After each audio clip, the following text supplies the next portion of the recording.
Okay, here we go. We'll start off with our foil technique. I'll be working in a diagonal veil. Starting in the front, I'll slice the hair and I'll work towards the crown. My formula is lightener plus 30 volume. And once this is processed with the root color, I'll intermix them so we'll get a tone-on-tone value. So again, next diagonal section, I'll take my slice and I'm slicing the hair at about 40% of that section. And each diagonal section that I take, I'll have it pivot slightly. And the reason why I chose to use diagonal sections and pivot them slightly, because it allows me to build up my color. And as I slice the hair from right to left, I'm taking the hair around the right side slightly finer, and I'm building up my slice towards the left, towards the end of that foil, a little bit thicker. Notice here how my sections get progressively larger because again, I'm pivoting each foil. Now as I work the foils, I much prefer to stand directly in front I'm working on, and that way I can make assessments to make sure that I'm getting an even distribution and saturation of the product. Again, here I'm using lightener plus 30. I'm weaving the hair from finer to slightly wider. So I'm building up. Here also, again with my slice, I'm slicing the hair from finer to thicker. So I'm also building up the chemical dynamic, the color result, from a lighter effect at the parting and a heavier effect as I work towards the right side. So still working in clean, manageable sections. And as I approach the crown area, my sections gradually become slightly larger. Okay, just working clean, calm, collected. And at this final section, I'll weave it a bit softer so I won't get a heavy line as the hair falls back through the occipital bone area.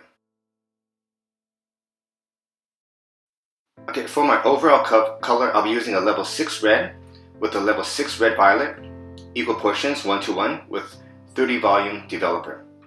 And this technique will allow me, this is more like in salon, it will allow me to lift at the roots and deposit on the ends. I have pre-existing warm tones, so I just need to accentuate that. So as my 30 volume, it'll first go in, it'll lift, and then it'll deposit for me, so I'll get an even consistency with the color. And at the root area, where which is a natural 2, it will give me my lift. So I can go in and hit this in one shot.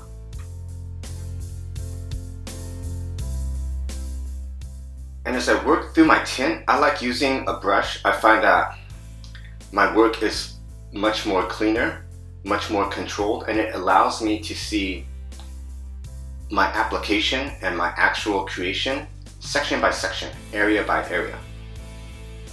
And also here, keep in mind that after the chemical, after this color, I will be going through and cutting off a significant amount of length.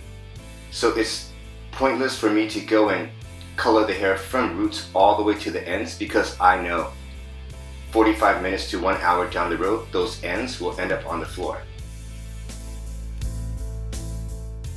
So here I just calculate like the amount of length that I will be retaining.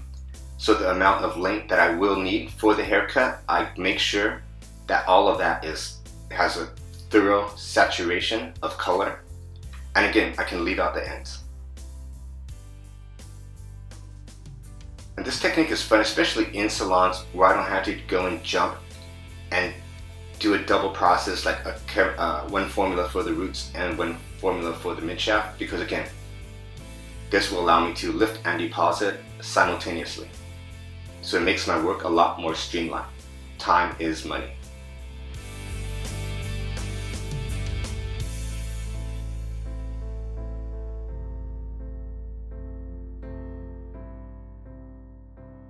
Okay, and with our technique, I began in the back because I have to consider 0 gray hair. If I was working this technique on top of gray hair, then I would begin it in the back because, then I would begin it in the front, because gray hair has a tendency to be more evident, obvious through the front, and I would need a bit more processing time. But again, this time around, 0 grays to consider, so I'll begin the chemical process in the back.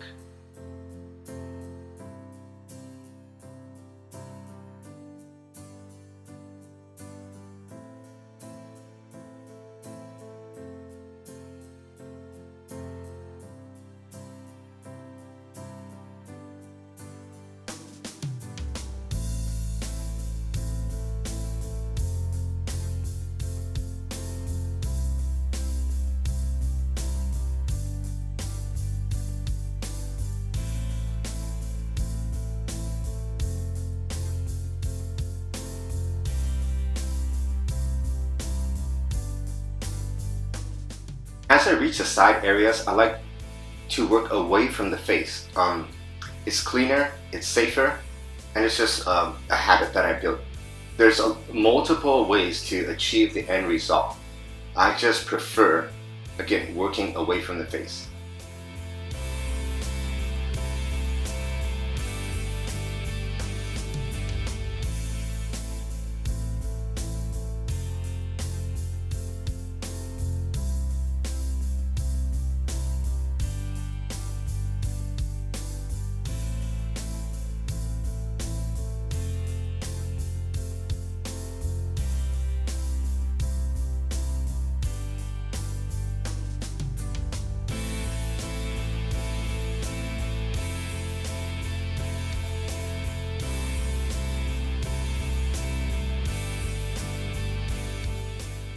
And make sure around the hairline and the ears that you really hit everything thoroughly and consistently, because there's nothing worse than missing a tiny spot, and after you process and after you finish a haircut, yeah, you're like, oh well, we got to go back and recolor this area. It just, there's no point of ever making those type of mistakes. Just be a bit more careful and aware of your work.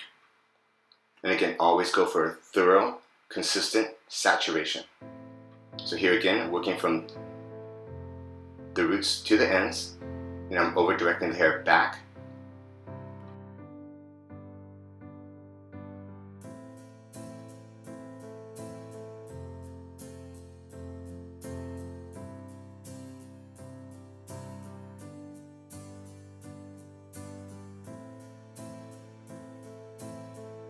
Okay, so here I'm at the foil area. I'm going in between foils. So be careful when you're working between foils that you're not letting your tint intermix with the color in the foils too much. You may get some overlapping, which is fine because it'll help the colors fuse, but really go out of your way to work clean and just get the chemical saturation exactly where you need it.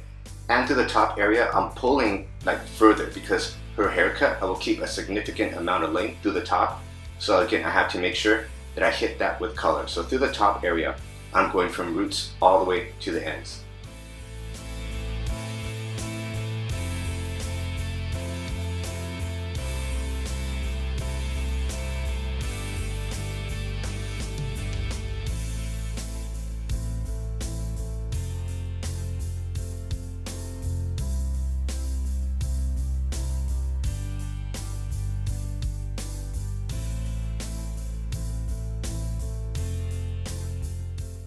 Okay, so we're buttoning up here, we're almost done. Just process to manufacturer's suggested time. And then halfway through the process, I'll pull the foils and I'll fuse them, I'll intermix them with the tint, so then they'll start to deposit. So I'll be tone on tone and quite lighter. So here we go, enjoy.